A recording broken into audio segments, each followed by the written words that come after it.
So this topic came up, my sister kind of brought it up a little bit because she has hit that point, and I don't know if anybody else has hit that point, where you can become discouraged, where you don't have very much going on. Business will ebb and flow. That's very natural for business to ebb and flow. So you'll get like all of a sudden everybody calls at the same time, it seems like. And then nobody calls and you have no one to talk to. And then it picks up again and then you feel like you're busy and then it will drop off again. That will happen, I will say, your first at least 2 years of business until things become a little bit more consistent, because then you start to add in some of that repeat and referral business that you have going on, or that you will have to start coming in. So that is completely natural for it to ebb and flow. What you have to do is when it starts to ebb, right, when it starts to be slower, you have to keep yourself from being discouraged and then just start to find the action items to do to help increase your business or to get more stuff going. So just know, completely normal, completely natural, happens all the time. But where agents will get stuck is they will get discouraged and then do nothing, right? Which we all do that sometimes, where we don't know what to do, so we do nothing, or we get depressed about it, so we do nothing. But doing nothing will get you nowhere. So we're going to talk about some easy items for you to be able to do if you have nothing to do or you don't have business going on. I also want to mention there is a new, supposedly newer, whatever, I get solicited to all the time, right, by companies. And we had a company call this last week. I was checking into them, checking reviews, all the good stuff. And they supposedly, it's a couple of executives that worked at Zillow and Realtor.com that used to do their like lead generation forms and things for their sites. I don't know, there's a lot more information to it than that. But specifically, they worked for Realtor.com and for Zillow. They had broken out on their own and are doing their own lead generation. We're testing it. So I will keep you posted. Supposedly they have buyer leads, but they also are hitting on seller leads. So you could buy buyer leads or you could buy seller leads. My husband's trying the seller leads. So he's the guinea pig. I'm like, honey, we're going to test this out and you're going to be the tester. So anyway, so he's going to test it out. It really wasn't very expensive. They had said, and we checked for like making sure that the contract, it was like a 6-month contract or a 12-month contract, and it's not. It is a month-to-month option, and they had for five leads, it was $1,000.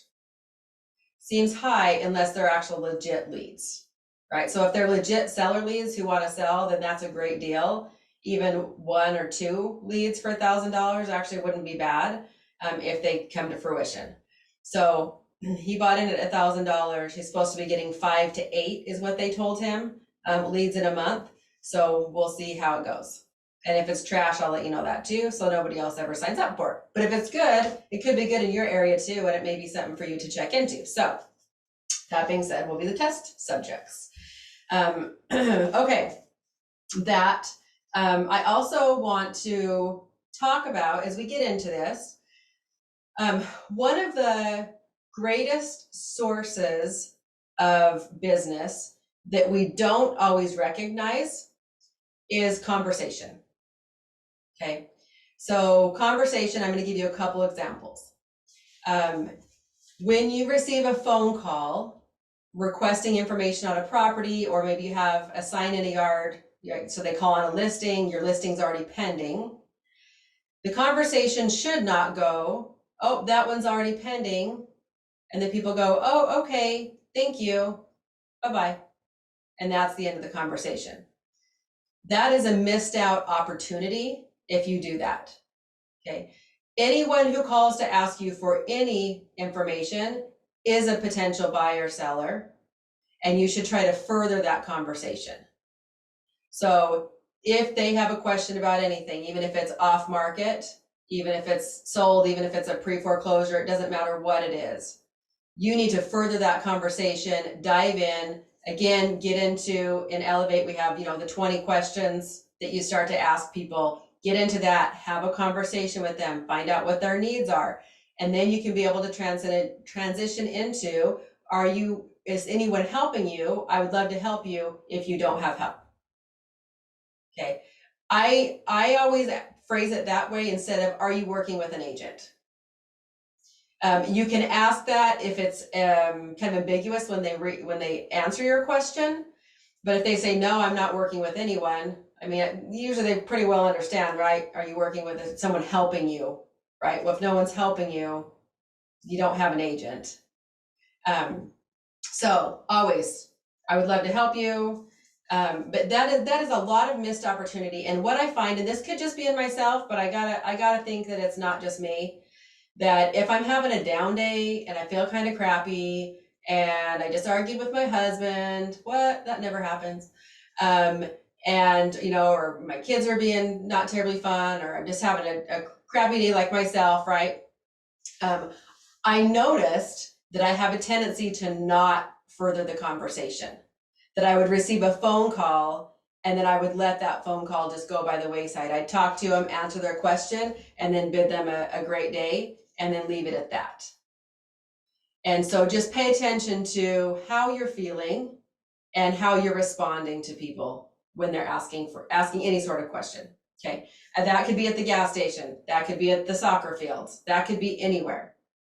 Try to further the conversation. So that would be my number one tip to give you. We are seeing a lull in the market. That's the other reason this is kind of coming up, this topic about how to drum up new business.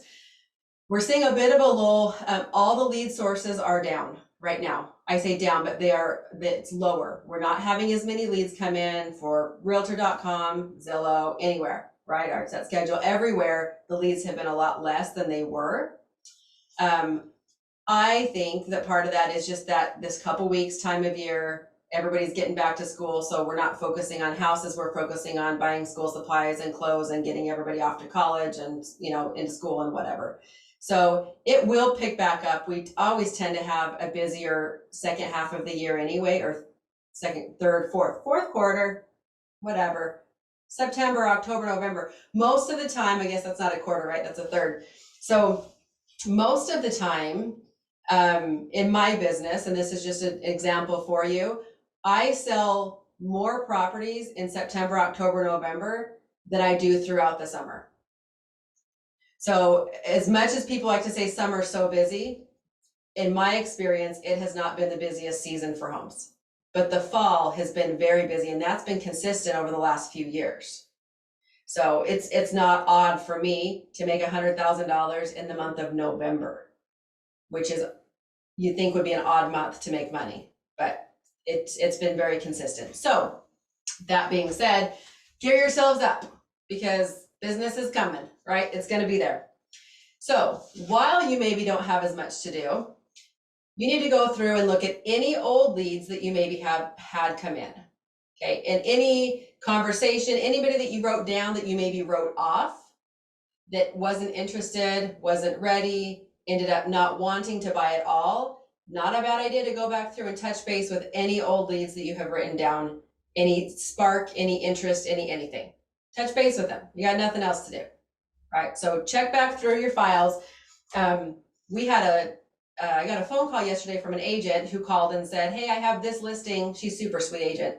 And she called to tell me she had a couple listings coming up for sale in my area, which is really nice of her. She's a competing agent, but likes to call and tell me what's going on. So I took those and I'm like, well, one of them is really well priced. So I checked through to see if I had a buyer, even somebody maybe back when I didn't have it's $129,000 house. Those don't come up every day. They haven't come up for a long time.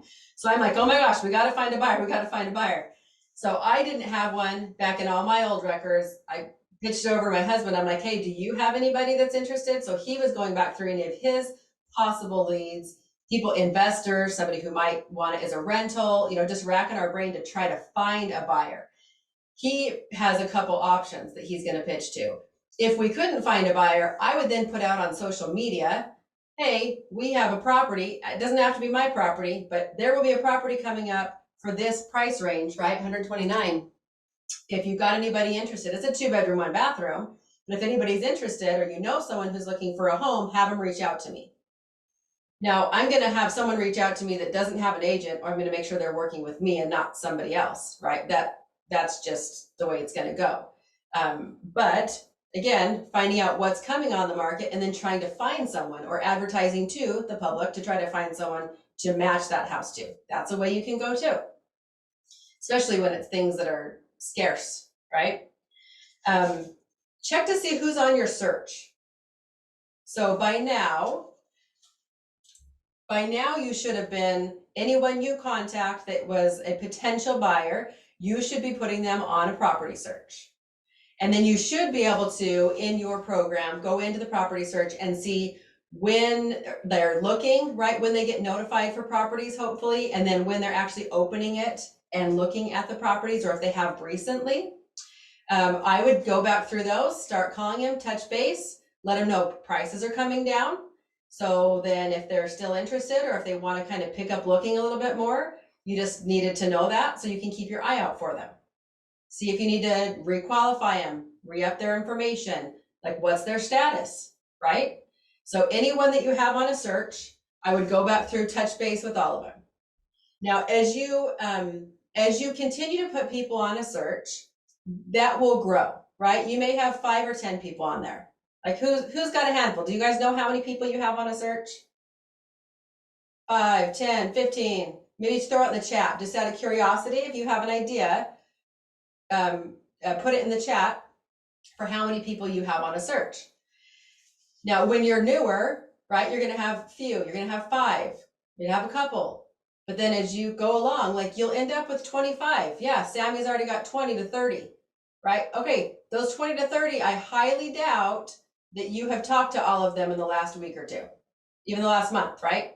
Yeah, not talked to them. Colleen's got 70 plus. Whoop, whoop. Good job. That's a ton. Sammy, you got 6 of them are active. Okay, so Sammy, if 6 of them are active, what's everybody else doing? And I would touch base with them and give them the rundown about what's going on in your market currently. Shoot them an email. You can even just do one like personalized blanket email, blind copy everybody, or just individually send them whatever you want to do. But touch base with them. Hey, just checking in with you. This is what's going on in the market. Let me know if you have any questions. I'm here for you if you need me. Really simple. Okay. If you have nothing to do, get back and touch base with those people. Why are you out looking for new people that you can't find at the moment if you have all these people on your search that you haven't touched base with? Right? Am I right? Right. Okay. So, yeah, and Edwin, I don't have my glasses on because they reflect. Edwin, 100 plus. Yeah, get on and find out what those people are doing. It's almost like when you have a lull in business, purge, right? It's like when we had quarantine, what I do in my house, I washed the windows and I purged everything. Like got it all. It was like spring cleaning, man. It was the best 2 weeks of my entire life when we were on lockdown. It wasn't really called lockdown, but that's what I called it. It was lockdown, right? And it was awesome because I purged and like you reset. And if it's quiet right now, that's what I would suggest. Purge and reset, right? If they don't respond to your email, don't delete them off the search. That's not a good method. Just because they don't respond, that doesn't mean that they aren't going to eventually see your emails. You have their contact info, keep them on there unless they say, I'm not interested, turn off my search. If they don't say turn off my search, never turn off their search, just leave them on there, okay? Colleen says, I've been thinking for the first day of school, do I get a massage or contact all my people? First you get a massage, then you can go contact your people. That's the order of events there. Okay, nothing else to do? We need to update our reviews. If you have not reached out to those people that you have closed, or if they did not do a review when you requested one, reach back out. Remind them, we get busy. They get busy. So just because you sent an email once and they didn't do a review, don't take it personal. It's not because they don't love you. It's because they forgot or they got busy, right? So school's going to get started. Their kids are going to be in school too. Get in there, make sure all your reviews are updated, or you touch base with the people that haven't done reviews and try to get those pumped up, okay? The other thing with the reviews is copy them to Rate My Agent. So Rate My Agent, it's another, man, if they come out with more platforms, I swear my head's gonna just explode, right? But I did get a hit for like a $1.2 million property, like locally around here, and they hit me off Rate My Agent. And I was like, okay, fine. I guess it's maybe worth like putting my information in there, right? Somebody's finding it. However, Rate My Agent, they have been doing some ads. And so people can find them, and I'm sure they're doing some Google search ads and, you know, all that optimization stuff. So you can, it's fairly easy, but you just have to go re-enter a little bit of information into Rate My Agent, and you can copy and paste the review, I believe, and then you send it out for them to verify it. So you do have to put your client's email in. You already just copied and pasted their review, and then you have to just send out, and they have to confirm that that was actually your sale, I guess. It's on my list of to-dos too, by the way. So I had put a few on there and then I gave up, but apparently it's worth doing. So if you've got time, get your reviews over on Rate My Agent, okay? Speaking of reviews, you know, with realtor.com, you can have recommendations, not reviews. So someone does not have to have done a transaction with you in order to get a recommendation from them. It is different than reviews on realtor.com. So personal recommendations, right? You can get them from friends, you can get them from old coworkers, you can get them from your neighbor that loves you. Whoever said that you're an awesome person in the world, that's the person you want to have go do a recommendation. That's it. So if you don't have reviews, or you're out of people to ask reviews for, or you're new and you just don't have any reviews at all, great.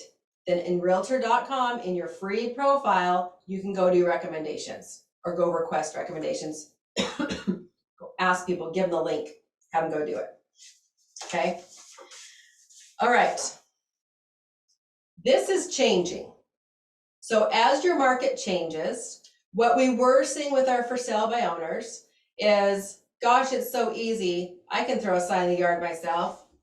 And so they weren't needing us, right? I mean, there was an uptake for sure in the number of people just doing their for sale by owner because, hey, right, a monkey can throw a sign in the yard and sell a house right now, which kind of, they don't protect themselves, right? They don't have the knowledge that we have, and it may be a train wreck, but sure, throw a sign in the yard. Well, as we start to see the market change, which we discussed on a previous training, as we see those changes in the market, it's going to get harder for the for sale by owner people. Great. So no one was calling them for a while because they probably quit answering a little bit, right? I mean, they were getting, the for sale by owner people were very negative toward agents, and they weren't wanting help, they weren't needing help. Well, now that the market's changing, the days on market are getting longer, the prices are starting to get reduced, the competition's a little bit more stiff in the fact that the buyers are a little bit more farther and few between that are willing to pay the prices that are out there. It gets harder for the for sale by owners to just throw a sign in the yard and magically have their house sold. So be the first one to start contacting them and let them know, hey, things are changing in the market. If you would like some help, I would love to help you, but it's not what it used to be. Right? When that starts to happen, that's the conversation that you can have with them. There's still not, we always say this one, but if you have nothing to do some research. You don't have to pay for an expired list. Somebody mentioned to me Vulcan 7, I think is what they'd said, but it's another subscription that you have to pay for. I believe to be able to get phone numbers of the expireds. You can get the expireds yourself off of your MLS. You just go research, like, you know, run a search for anything that's expired or canceled. The kicker is you do need to make sure that you cross-reference, like once you look up, okay, order of operations, oh, I'm tipping over. Okay, order of operations is you are going to search for any of the expireds for whatever certain period of time that you're going to do. Then you're going to take the address one at a time. You have to plug it back into your MLS search just by address and see what it pulls up. Because if that property expired but then went back on the market and sold, you got to cross it off your list. Right? So you do have to do some research with those, but again, you got anything else to do? If you don't have anything else to do, that's a good thing to do. Okay. HomeBot, broken record. But if you don't have your sellers on HomeBot yet, get your sellers on HomeBot. If you do have your sellers on HomeBot, awesome. Now you have a really great opportunity that anyone that you talk to that is a potential seller or that owns a property, get them on HomeBot. Get them on HomeBot. They don't have to be your client at the moment. They don't have to be even wanting to sell their house. If you can fill up your database of people on HomeBot that will sell at any time in the near future or the future in the next 3-5 years, doesn't matter how many years, if you get them on there, they have your contact information. You are marketing to them once a month. Once a month, you're providing value and you're marketing to them. So anyone who is a homeowner, that is what you want to do, is put them on there. So again, in that conversation, the natural conversation, right? If someone's interested in what the value of their home is, or if they're interested in what the market is doing and they'd like to just keep an eye on their property, or they want to know what the interest rates, the current interest rates are doing, people ask those questions all the time, right? You guys get that? Like, I can't go to a PTA meeting without somebody asking me what the interest rate's doing. I can't go to church without somebody asking me what's happened in the market. Right. So anyone who asks you a question like that, that would be the time that you would say, oh, well, I have this program I can be able to put you on. You're going to get an email once a month, and it's going to be able to give you what the current rates are and what your value is doing on your home, what the market trend is. You want to do that? What's your email? Bam, done. Write it down, move on to the next. And then you don't have to worry about that person anymore because they're just on your system. And you can see if they're opening those emails, and if they're clicking on it multiple times, they may be an interested party, then you can be able to contact them. That brings another idea that in your HomeBot, for the people that you do have on there, and you see, when you go into it, you can see the open rates for the emails, and you see who your most active people are, what they've clicked on, what they were looking at. Go check on those people. If they've been opening and checking what their value is, send them an email. Hey, just checking in, this is what's going on in the market, right? That same blanket email that you're gonna send out. This is what's going on in the market. Let me know if you have any questions. I hope you're liking the HomeBot program, you know, or whatever. Just say something like that. But lead into, do you have any questions? Open the doors of communication. That's what you're doing. So we are finding, with all of these different avenues, we are finding ways to be able to open the doors of communication with other people. And once you open those doors, that gives you opportunity. Okay? Just take action. Just do something, right? Just do something. It's kind of like, I need to exercise. Well, do I need to go Tabata? Do I need to go do kickboxing? Do I need to do, it doesn't matter what you do. Get off your butt and do something. That's it, something. That's all it takes. If you take no action, you go nowhere. That's just what it is. And is there one magical right thing to do? Nope. There's not. There's not one magical right thing to do. There's a bunch of different things you can do that will move you forward. And if it's not moving you forward, then you try something else. And if that doesn't move you forward, then you try something else. And if that doesn't move you forward, try something else. And when you get frustrated, you come to the Elevate group, and then we make you feel better and we talk about it. It's our weekly counseling session. But do something. So I would like to know, those are things that I personally do when I start to run low on business, right? I check my board and I go, okay, I got so many things in the pipeline, but you know, these things close at this time and I got nothing after that. Now what are we going to do? The other thing that you can do that I forgot to mention was open houses. Open houses are great because you find people that are looking for properties, right? That's where you will find them, is out looking for houses. So it's a great thing to do. If you do an open house, if you do 3 in a row and nobody shows up, oh well, do it again. Because somebody may show up the next time. Like, you definitely can't be, I did an open house and nobody showed up, so now I'm just discouraged and I don't want to do any more of them. Why? Because it takes one to show up that doesn't have an agent, and then you just made $10,000.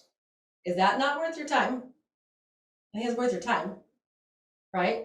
Open houses, yeah, there may be, check out what days are good in your area. Sometimes there's not as good of days in your area. Saturdays really do not do good in our area. People do a lot of family stuff on Saturdays. Friday nights are better in our area. Thursday afternoons, believe it or not, do really good in our area. Test it out. If you keep having no one show, do it a different day. Find out what works in your area, right?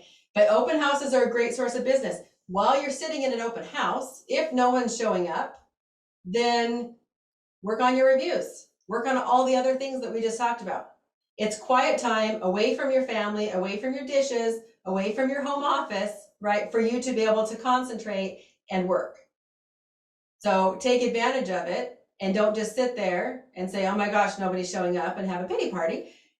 Do something else and make that time work for you when you're there. That's really good too. I cannot tell you the number of open houses when I had to kick off this subdivision that I sat in where no one showed up. I even made cookies one time. Nobody showed up. Who ate the cookies? I ate the cookies, right? Nobody showed up. But then there's the one time when somebody shows up, they want to buy something and they have something to sell. And then I just made bank. Like, so you just never know. There's no magic pill. Sammy says she got a $1.15 million purchase and a $500,000 sale from the same person from an open house. And it was only her 12th transaction. That's awesome. After you did 5 open houses. Good job. That's what I'm talking about, right? You just don't know, but I do know. Well, I'm going to say it's not that you don't know. I do know if you hang in there and you keep doing them, you can find business at an open house. Open houses, it's like a 0.5% or I think it's like a 0.5% conversion rate that the person that actually comes to an open house will actually buy that house. It's not for our homeowners. 100%, when we do open houses, it's for us. It is to advertise us and for us to find more business. It is not for our homeowners. It pacifies our homeowners. It makes them feel like we're doing something to try to get their house sold. And yeah, there's still that chance, right? There's still that little bit of chance that you will find the person that wants to buy the house at that open house. However, that's not what it's really for. It's for us to find more business. If you don't have listings, great. Find somebody in your office that's busy, that has listings, and go do an open house for them. They're not going to want to do it. When you get to a point where you're so busy, I'll tell you, it is really hard to take out that few hours to go do an open house. So if you just find somebody in the office that has a great listing that came up or that has a new one coming up, and you can do, the first weekend it goes on the market, you can open house it for them. It doesn't have to be your listing. It doesn't even have to be in your office. If you have a friend in another brokerage, open house for them. It doesn't matter. Colleen said in 2004, she walked into a condo and she bought it.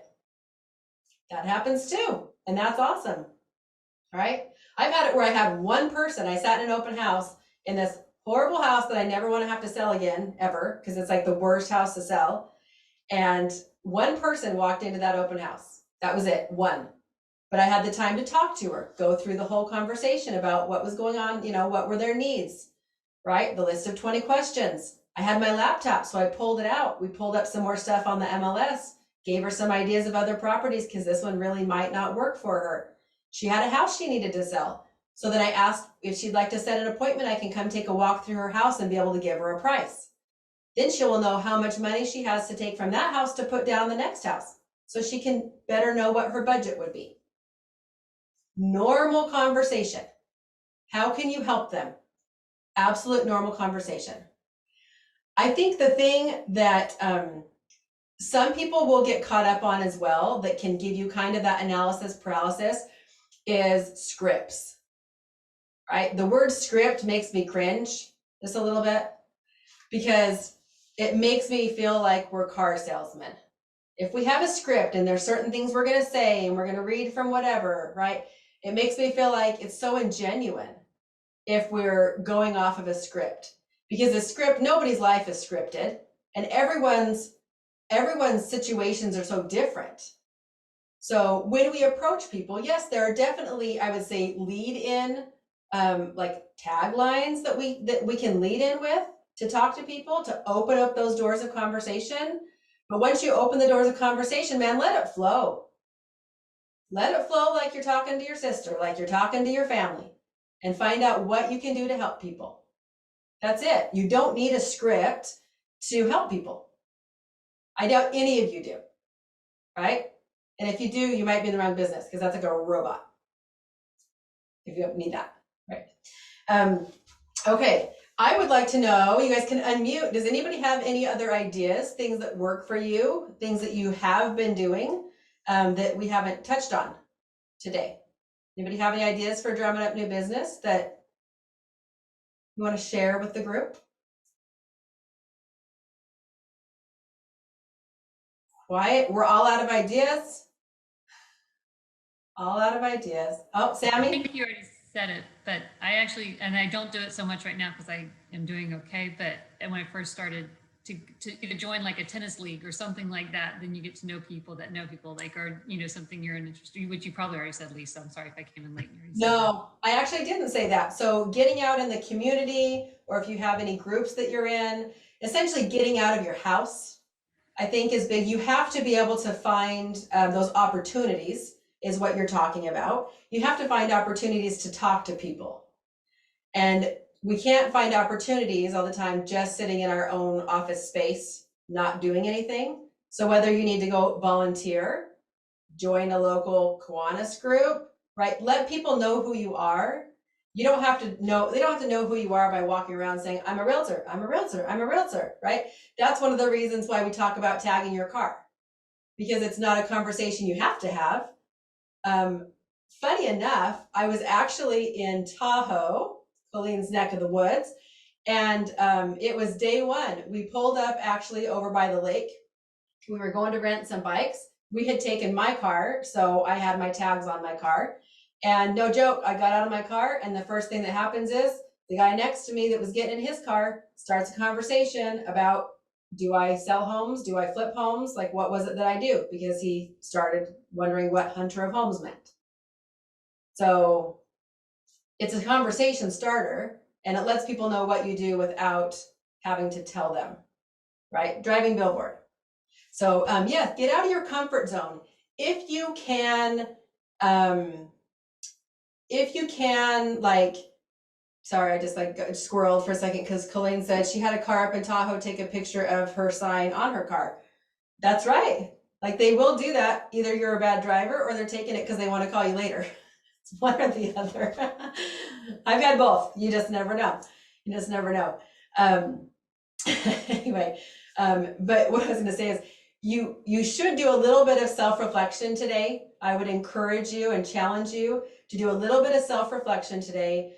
Go through some of these things that we've talked about and assess what you've been doing, if you're stuck, and where you're stuck. And again, if you are choosing to do things that are easy for you, but you're looking at some of these things that I'm telling you about, and you're like, I don't really want to do that one because it's out of my comfort zone, that's the one that you actually need to do. Because it's the one that will help stretch you and help you grow the most if you do the things that are hardest for you. And then once you do them, they become not so hard. And then you can continue to challenge yourself. So one other thing, Lisa, that actually helped me out last night, I had a friend reach out and she wanted to go look at a house because she had seen that I was posting things on Facebook.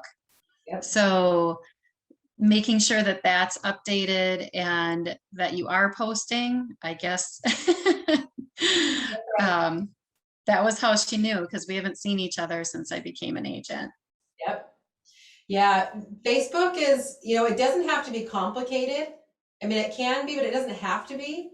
But again, that consistency of just posting anything, right? Anything, or what's going under contract, or that you're showing a house, or, I mean, you don't want to get over the top obnoxious, right? But they need to know what you do for a job. That's really what it is. And then they feel that trust that you know what you're doing. Whether or not that's true, whatever. So being able to post things, whether it's Instagram, whether it's Facebook, like whatever you're comfortable with, whatever you're good at doing, that's what you do, right? That's where people will find you. But I've had the same sort of situation happen where I had my cousin call me from Utah. I live in Idaho, that I hadn't talked to for 17 or 18 years. And he DMs me and he asks me what he should do for representation. He wants to go buy a house. Should he buy it directly from the builder or should he get an agent? Okay, so does anybody see the opportunity in that? Yeah, referral. That's what that opportunity is right there. Oh, you don't have an agent? You do want to be represented. Let me help you find someone who can represent you. Right? I know the questions to ask. I know what you'll need to be able to be protected when you go do a new construction. So let me get you somebody and I'll get right back with you. Bam, there's a few $1,000s for a phone call. So find the opportunities in just the daily things that happen as well, the daily conversations. And then again, if you're not having daily conversations, either get out of the house and have them or start calling, right? Some of those follow-up things that we talked about as well. When you go do like you're for sale by owners or you're expired, that's when, if it's not a sketchy area and you don't feel uncomfortable, it's not a bad idea to knock on a door and just say, hey, I saw your house went off the market. I didn't have your contact info, so I hope it's okay that I knocked on your door, but I'm just curious if you still wanted to sell your house. Did you have an issue? You know, why do you think it didn't sell before? Opens up the lines of communication, lets them say either, no, I'm not interested, or man, yep, I was really frustrated because we didn't have showings, or we had showings and I got no feedback, or whatever they say, right? Whatever it is. Expireds, if you catch something going off the market, knocking on doors is actually really effective. And it's effective because you're opening those lines of communication to where you're talking to the person face to face and letting them be able to talk back to you, and you can receive that and listen to their problems. Different than a postcard. We can't listen to their problems. People want to talk about their problems, and we can't listen to their problems through a postcard, right?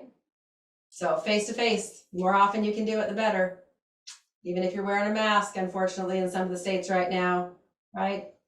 We're back to some of that. So anybody else have any ideas, questions, stresses, frustrations? Nothing. No? No? Oh yeah, Edward, whoop. All right, unmute yourself. You go for it. Hey Lisa, how you doing? Good. Hey, so seems like I'm the only guy here, but yeah, I just want to, Hey, we love it. yeah, great. You know what I do? It's I do the 5-5-5, whereas 5 past clients, 5 follow-ups, and 5 people I don't know, where I could build momentum and try Yeah. build some lead generation from there. That's a good idea. So that gives you some smaller goals to hit Yeah, too, so that you can kind of track that you're making progress too. yeah. Awesome. That's a good idea. So 5. So you said 5 past 5 clients. past clients, 5 follow-ups, and 5 people you don't know. Okay. There you go. That's a good idea. Thank you for sharing that. How long have you had your license? 18 years. Oh, nice. You know, And what state are you in? I'm in California. Okay. Tough Northern market. California. Yeah, Yeah. Lots of competition. yeah, very. And what are you seeing in your market right now? We're getting like listing appointments. We're getting 3 or 4 agents interviewing. You know. Okay, so And you're the same with multiple offers on properties. 3 to 10 offers depends on the condition of the property. mhm. So it's very competitive. You know. Yeah, very competitive. So what do you do? I'll put like, welcome. I'm putting you on the spot, Edwin. Yeah. You're in a stiff competition though. That's tough if they pin you up against 3 or 4 other agents. I mean, that's a little bit nerve-wracking as well. So what are you doing to try to stand out? What have you found working? Me and my son actually studied some scripts, you know, to go through it. Questions when you go there. Mhm. Questions we go through it. Then the marking that we do, And what I've been getting stuck is they always say, I want to interview other agents, you know, and want to get through the objection, what I need to do to get him to sign the contract instead, give him a chance to interview other agents. And have you asked them why they want to interview additional agents? They said they just want a different idea, different thing they might do, or, Okay. you know. So that's the only objection I'm getting, you know. So have you, if you don't get chosen, say they Yeah. don't choose you, have you tried to call them back to ask them why? So he told me yesterday, he said, I took the other agent because he did for 3.5. Ah, And I said, well, I'm not gonna go 3.5, you know, with all the ouch. marketing that we do, and Wow. so it's hard to compete with people lowering their commission to 3.5 or even 4%. Yep. You know? Yeah, one of my agents just had that same issue where she had the listing, but then somebody else contacted the client and gave him a 4% rate. And so she just took it and didn't even call my agent back. Didn't even Yeah. give her a chance to change her commission. But man, there is, with the number of agents, I don't know about your states, but I know in our state, and I'm sure it's everywhere, right? The number of agents has skyrocketed because it's so easy to sell a house. It's easy money, right? Everybody wanted in it because the market was so hot. So everyone got their license. Everybody was an agent. And when that happens, because it's so flooded with agents, the competition gets even more stiff. People get desperate, and then they start to really discount to try to get any sort of business they possibly can because they're Yeah.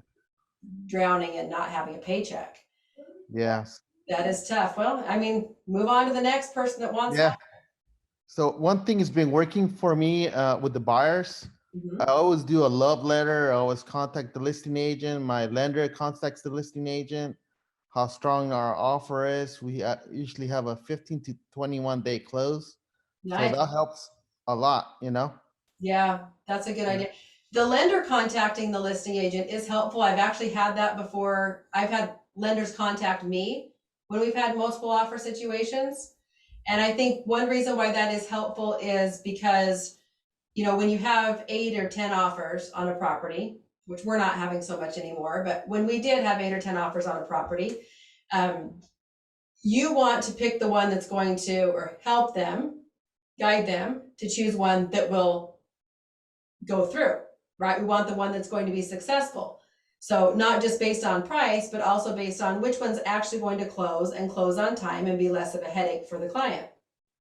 So when you do get a phone call from a lender, that's actually very consoling because they can say, hey, we can close this fast. All their credentials look good. Yes, we've already looked at their taxes, or yes, they've already been through underwriting, or whatever the status is with them. And it helps calm any fears compared to, hey, I got my pre-qual from Quicken Loans, and first thing I think is, well, crap, they're going to close late, because in my experience, that's what has happened. And I don't want to set my client up for failure, right? We want to set them up for success. So that is a really good tip in winning a buying, or, when you're trying to win an offer. Yeah, have the lender call. That's a good idea to bring up. So That's good. awesome. Thanks, Lisa. Welcome to the club. Yeah, no problem. Thank you. Yep. Anybody else have any frustrations, thoughts before we go for the day? All right. Well, we will say adios for the day. And if anybody has any thoughts, questions, ideas for things that you want to learn in the next few weeks, let me know. And I'll prepare that. So, okay. All right. I hope some of these things help. Lisa, one more question. Oh, yeah. Are you using scripts for buyers or sellers contacting them, or? No. Oh, okay. So anytime I contact anyone, it is, what can I do to help you? I mean, Oh, okay. really, if you're contacting someone who, so I'm going to give you an Like example. expires or FISBOs, just. So your expireds and your FISBOs, I mean, you have to go on what the situation has been. So if you take an expired, they were on the market for say 6 months and they never sold, then my natural inclination would be to call them and say, or knock on their door and say, you know, I saw that you were on the market for X amount of days and that you had to reduce the price or whatever the situation was, right? And then ask them, you know, are you still interested in selling, or do you have an idea of why you think you didn't sell? Or what was your experience that you had when you were on the market? Whatever you do, find the open-ended question so that they can give you a response back.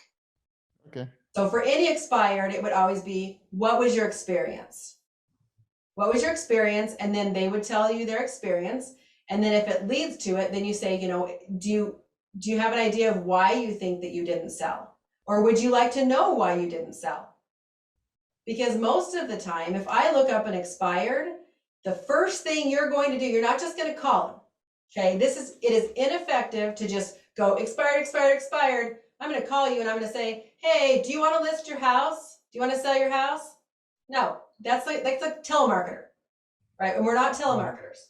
So if you're going to look up an expired, you're going to do a little research. You're going to check out the listing. You're going to look at the pictures. You're going to look at the description. You're going to check the days on market. You're going to see where they had it priced. Then you're going to need to see, did they have it priced too high? Was the price just fine, but the description sucked? Did they have not very many pictures, or the pictures were junk? How did they market the property? And was there a problem in the marketing? Was there a problem in the price? Or was it just that maybe in that price range, there were not very many buyers that were in that price range at the time, right? It could be that too. So analyze the expired to find out why it expired. And then call them. And then ask them, what was your experience like? Give them an opportunity to speak first, and then provide them with some offer some information, provide them with some value. Okay. I've taken a look at your listing. I've looked at what's going on in the market. I've looked at the days you were on the market, and there's definitely some things that were not done up to snuff, right? That could have been done that would definitely have helped your property to sell. And it's not just a lot. Most of the time, I have to say it wasn't a price issue. Full on, right? And if you've taken my course, you know what listings look like and what they shouldn't look like. And sometimes it is not a price issue. That's my favorite. My favorite is to call an expired and say, you didn't have a price problem, you had an agent problem. That's what you had. You had a marketing problem and an agent problem. And I can do it better. And if you would like help, I would love to help you. That sounds good. Yeah, simple. And the same thing can go with your for sale by owner. It's really much of the same conversation. It's just that, you know, what's your experience been like as a for sale by owner? And do you get a lot of people calling you asking if you'll rent the property? Or you get a lot of people that aren't qualified, right? Or Right. agents asking you to pay commission anyway? Or whatever it may be. Like what has your experience been? Let them talk, listen to them, and then respond back naturally to what it is that they say. So you could call that a script, I guess, Edwin. I mean, you could call it a script, but it's a method of being able to really understand what the client has been going through and what their needs are. And then if what they're going through and their needs are, if you can help with that, then that gives you opportunity to say, I could definitely help you if you would like some help. All right. Yeah. I don't ever say the word sell. I'd love to sell your home for you. I can help you sell your home. I don't use the word sell like in that phrase, I guess. Yeah. I'm always like, if you would like help, I would love to help you. That's really the way I go in to talk to anybody. Okay. Yeah, sounds good. Thanks, Lisa. Yeah, give it a shot. Let us know how it goes. I will. Okay. All right, guys. If we don't have any other comments, I'll let you guys go for the day, and I will see y'all next week. So.